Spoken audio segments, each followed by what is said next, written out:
सोनभद्र की खबर। राहुल गांधी की गिरफ्तारी के विरोध में कांग्रेस का जोरदार प्रदर्शन।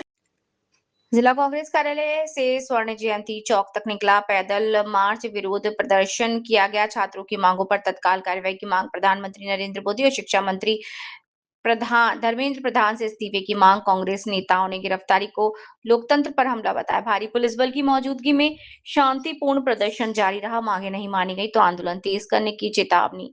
स्वर्ण जयंती चौक पर प्रदर्शन के दौरान कांग्रेस ने छात्रों, युवाओं और जनहित के मुद्दों पर संघर्ष जारी रखने का ऐलान किया। आप कांग्रेस की कार्यकर्ता होने के अलावा एक शिक्षक भी हैं जो है आपका स्कूल रिजल्ट है। इस तरीके से शिक्षकों के ऊपर और छात्रों के ऊपर जो ये कार्रवाई हो रही है, कितना गलत मान रही है, क्या होना चाहिए इस तरह से? मुझे तो दुख है इस बात का कि भारत जो स्वतंत्रता की लड़ाई लड़के स्वतंत्र हुआ और हमें बड़ा गर्व था कि हमारे देश का जो लोकतंत्र है वो बहुत बड़ा और बहुत ईमानदारी से चलता है। जब तक कांग्रेस की सरकार रही आपने देखा कि कभी भी इस तरह का कुछ नहीं हुआ। हमारे छात्र कभी भी पीछे नहीं गए, उनका कोई भी पेपर लीक नहीं होता था, एकदम ईमानदारी से पेपर होता था और बच्चे अपनी परीक्षा पास करते थे और उसको अपने जो उनका सोच रखा था उसमें वो कामयाब होते थे। लेकिन आप बताइए कोई जो हुआ, एक प्रधानमंत्री के बच्चे क्या चाह रहे हैं? बच्चे सिर्फ एक चाह रहे हैं कि पेपर लीक होना बंद हो जाए। और जो शिक्षा मंत्री है जो उस काबिल नहीं है, बार बार उनके कई शिक्षा मंत्री के कार्यकाल में कितनी परीक्षाएं रद्द हुई, हर तरह की परीक्षाएं, उसके बाद भी वो छोटा सा मांग है कि आप आपका शिक्षा मंत्री इसको बर्खास्त करिए, उनकी इस्तीफा मांगिए। लेकिन उसके लिए भी भारत के प्रधानमंत्री, गृह मंत्री किसी के कान पे जू नहीं देख रहा।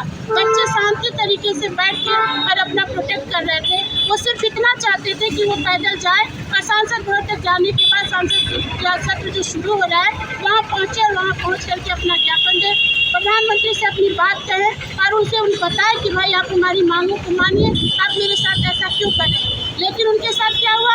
उन्होंने आंसू की गोला बरसाई, उन्होंने लाठी चार्ज करवाया, बच्चों को बर्बरता से पीटा गया, पानी की बौछार छोड़ी गई। इस तरीके से 16 साल, 17 साल, 18 साल स्कूली बच्चे किसी को उन्होंने नहीं छोड़ा। किस हद तक से उन्होंने डंडा चलाया। क्या ये भारत देश का एक स्वतंत्र भारत देश की लोकतंत्र की ये जो व्यवस्था है इससे बहुत दुख हुआ। और मैं मांग करती हूँ कि ऐसे देश में, इतने बड़े महान भारत देश में ऐसा प्रधानमंत्री का होना उचित नहीं है। जितनी जल्दी हो सके आप सभी पूरे देशवासी से मेरा आह्वान है कि सभी लोग मिलकर के रोड पर आए और हमारे देश के जो प्रधानमंत्री हैं मोदी जी, उनको बर्खास्त करने के लिए सभी मांग करें। उनको बोले कि वो इस्तीफा दें और देश को छोड़ के जाए। अगर वो देश नहीं चला पा रहे, उनकी कानून व्यवस्था, उनकी जितनी भी व्यवस्थाएं वो सारी धराशायी हो गई है। वो एक भी मुद्दे पे पास नहीं है, एक भी चीज पे पास नहीं हो रहे हैं। इसलिए उनको हटाने के लिए हम सभी एक बार देशवासियों को एक साथ खड़ा होना पड़ेगा और भारत के प्रधानमंत्री से इस्तीफा मांगना पड़ेगा, ताकि हमारे देश के जो नौजवान कुचले गए हैं, मारे गए हैं, जिनके साथ अन्याय हो रहा है और पूरे महंगाई इतनी ज़्यादा बढ़ गई है, महिलाओं के प्रति जो उनकी संवेदन देख रहे हैं किस तरीके से व्यवहार हो रहा है, महिलाओं का हर दिन बलात्कार हो रहा है। 14 साल, 8 साल, 6 साल, 7 साल के बच्चों के साथ बलात्कार हो रहा है, अपहरण हो रहा है, उस पर उनका कोई संज्ञान नहीं है। तो ऐसे प्रधानमंत्री के रहने से अच्छा है कि देश को छोड़ दें और हम लोग अपना व्यवस्था कर लेंगे। हमारे जो देश के प्रधानमंत्री है वो बिल्कुल बेकार है, नकारा है, कायर है, वो इस देश के प्रधानमंत्री रहने के लायक नहीं है। इसलिए मैं पूरे देशवासियों से आह्वान करती हूँ कि आए और आकर के इस लड़ाई में बच्चों का भरपूर सहयोग करें, उनके साथ चले, कदम कदम मिलाकर उनकी सहायता करें। धन्यवाद। अच्छा जी, कल के प्रदर्शन के बाद आज ऐसा क्या हुआ कि फिर आप लोग को रैली निकालनी पड़ी? क्या है मामला ये है कि कल के प्रदर्शन के बाद रात में जिस तरीके के जिला प्रशासन के, पुलिस प्रशासन के लोग हमारे कांग्रेस के नेता कार्यकर्ताओं को उनके घरों में जाकर के नज़रबंद करना, हाउस अरेस्ट करना और हमारे आवाज़ को दबाना, ये करना तो बिल्कुल गलत है। और आज संसद के अंदर हमारे नेता राहुल गांधी जी पुनः युवाओं के, छात्रों का मुद्दे पे चर्चा करना चाहती थी, लेकिन सरकार क्यों डर रही है, क्यों भाग रही है, जवाब नहीं दे रहे हैं। और हमारे नेता राहुल गांधी जी दिल्ली संसद के बाहर प्रोटेस्ट कर रहे हैं कि धर्मेंद्र प्रधान, नरेंद्र मोदी इस्तीफा दो। उसी के लेकर के आज हम लोगों ने, कांग्रेस के लोग अपने कार्यालय से बहुली चौक तक हम लोगों ने पद यात्रा निकाल करके नरेंद्र मोदी का इस्तीफा मांग रहे हैं कि नरेंद्र मोदी जी इस्तीफा दो। आज जो हमारे युवा छात्र दिल्ली पे लाठी उनके ऊपर जिस तरीके से बर्बरतापूर्वक इस सरकार चार्ज की है, और हमारे वो किसी एक जात धर्म के लड़के नहीं थे, हमारे भारत के नौजवान थे, वो हमारे भारत के भविष्य थे। और जो पेपर लीक बच्चों का भविष्य ये सरकार पूरी तरीके से बर्बाद कर रही है। और हमारे जो छात्रों के सोनम वांगचुक को जो अनशन में थे, जिस तरह के कार्य सरकार उनको आमरण अनशन पे उनको जबरदस्ती उठा के ले गया, ये कहीं न कहीं संविधान को खत्म करना चाहती है सरकार। इसीलिए आज कांग्रेस पार्टी के लोग धर्मेंद्र प्रधान को इस्तीफा मांग रहे हैं, नरेंद्र मोदी को इस्तीफा मांग रहे हैं। जो प्रोटेस्ट था उसमें जिस तरीके से जो बाहरी लोग जिनकी अब आवाज़ उठने लगी है, जो प्राइवेट प्लेयर बाहर से लेकर डंडा लेके आए थे, अब उसकी बात आप लोग नहीं कर रहे हैं। क्योंकि ये प्राइवेट प्लेयर जो आके जो लड़कों को मार रहे थे, ये कौन थे, उनकी भी जांच होनी चाहिए।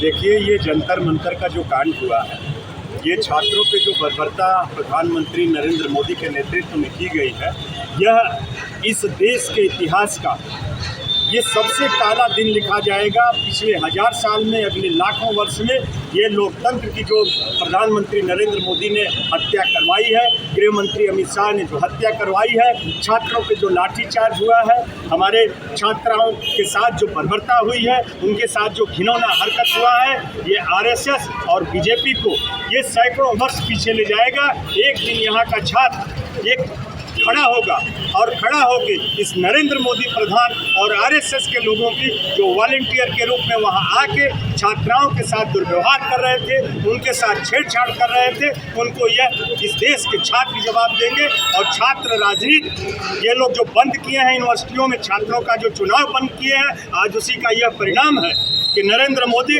निरंकुश होकर संविधान को तार कर रखे हैं और संविधान विरोधी हरकत करके उनके टारगेट में हमारे देश के भविष्य और युवा हैं जो छात्र छात्राओं के रूप में शांतिपूर्ण प्रदर्शन कर रहे थे जंतर मंतर पर, उनके साथ इतनी बर्बरता, इतनी विभत्सता की गई है कि आप सभी लोग सोशल मीडिया और मीडिया के माध्यम से वीडियो देख रहे होंगे। ऐसे प्रधानमंत्री को कायर नहीं, अगर उससे भी घटिया शब्द हो तो वो हमको कहना चाहिए। यही बात हम कहना चाह रहे हैं। जो प्रोटेस्ट था उसमें जिस तरीके से जो बाहरी लोग जिनकी अब आवाज़ उठने लगी है, जो प्राइवेट प्लेयर बाहर से लेकर डंडा लेके आए थे, अब उसकी बात आप लोग नहीं कर रहे हैं। क्योंकि ये प्राइवेट प्लेयर जो आके जो लड़कों को मार रहे थे, ये कौन थे, उनकी भी जांच होनी चाहिए। देखिए, ये जंतर मंतर का जो कांड हुआ है, ये छात्रों पे जो बर्बरता प्रधानमंत्री नरेंद्र मोदी के नेतृत्व में की गई है, यह इस देश के इतिहास का ये सबसे काला दिन लिखा जाएगा। पिछले 1000 साल में, अगले लाखों वर्ष में ये लोकतंत्र की जो प्रधानमंत्री नरेंद्र मोदी ने हत्या करवाई है, गृह मंत्री अमित शाह ने जो हत्या करवाई है, छात्रों पे जो लाठीचार्ज हुआ है, हमारे छात्राओं के साथ जो बर्बरता हुई है, उनके साथ जो घिनौना हरकत हुआ है, ये आरएसएस और बीजेपी को ये सैकड़ों वर्ष पीछे ले जाएगा।